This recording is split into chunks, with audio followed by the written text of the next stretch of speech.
الجسد ببغداد يبقى طري بعد 1200 سنة. شنو قصة هذا الجسد وليش بقى طري بعد 1200 سنة؟ وشنو الأسباب اللي خلته يبقى على هذا الطراوة ويبقى كأنه سوى مدفون؟ خلينا نستمع لهذه القصة. في الخمسينات من القرن الماضي أحد الأشخاص اسمه حسن الركابي يقول يوم من الأيام فاض نهر دجلة وغرق الأماكن اللي حول نهر دجلة، وكان قبر الصحابي الجليل حذيفة بن اليمان بالقرب من نهر دجلة. يعني لما فاض نهر دجلة غرق قبر الصحابي الجليل حذيفة بن اليمان.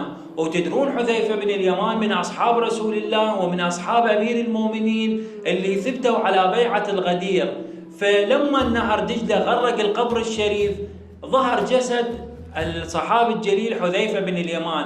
حسن الركابي يقول أنا شفت هذا الجسد المبارك، شفته جسد طري وكأنه استوى مدفون، حتى ملابسه الحربية شفتهن عليه، وشفت آثار الجروح لقيتها طرية، يعني إذا تحرك الجروح يقوم ينبع منها الدم.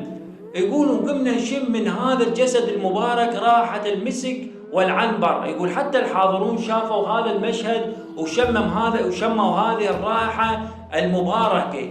يقول بعدين أنا نقلت هذا الجسد المبارك بديه، نقلناه إلى قبر الصحابي الجليل سلمان المحمدي في المدائن ودفناه تحت القبة المباركة.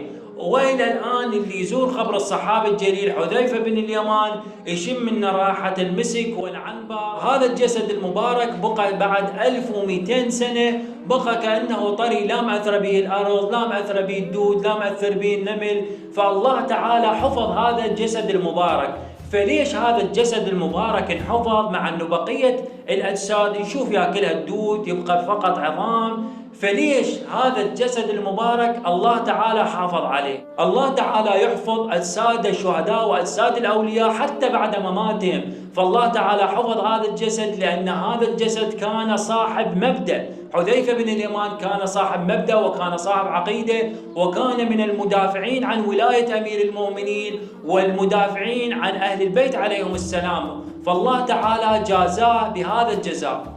السؤال الثاني، ليش دم الصحابي الجليل بقى طري مع أنه أغلب الأجساد لما يندفن الشخص الدماء تتعفن؟ فليش دم الصحابي الجليل بقى طري؟ اخواني لأن حب أهل البيت عليهم السلام وحب الله تعالى وحب محمد وآل محمد امتزج بجسم ودم هذا الصحابي الجليل. الإمام السجاد عليه السلام ماذا يقول في حالة السجود؟ يقول اللهم لك سجد دمي ولحمي وبشري، يعني كلي سجد لله تعالى، حتى الدماء حتى بشري حتى جلدي سجد لله تعالى. ويقول عندما يشهد لله بالوحدانية شهد بها لحمي ودمي وعظمي، يعني دم الصحابي الجليل حذيفة بن اليمان كان مملوء بالولاية لله تعالى، مملوء بمحمد وآل محمد، مملوء بحب الله تعالى. فالله تعالى حافظ على هذا الجسد وحافظ على هذا الدم المبارك. والله تعالى حافظ على هذا الجسد المبارك لأن حذيفة بن اليمان مخلي جسده وقفا لله تعالى، يعمل بالطاعات وينتهي عن المعاصي. فإذا تريد أن تجعل جسدك طريا بعد الممات افعل مثل ما فعل حذيفة بن اليمان، خلي جسدك وقفا لله تعالى، افعل الطاعات وابتعد عن المعاصي، قم بالواجبات وابتعد عن المحرمات. فإذا كان الشخص مثل حذيفة بن اليمان يعمل بالطاعات وينتهي عن المعاصي، يدافع عن ولاية أهل البيت عليهم السلام، يدافع عن بيعة الغدير، يعمل بالطاعات وينتهي عن المعاصي مطيعا لله تعالى، فلا ريب ولا شك الله تعالى يحفظ جسده المبارك.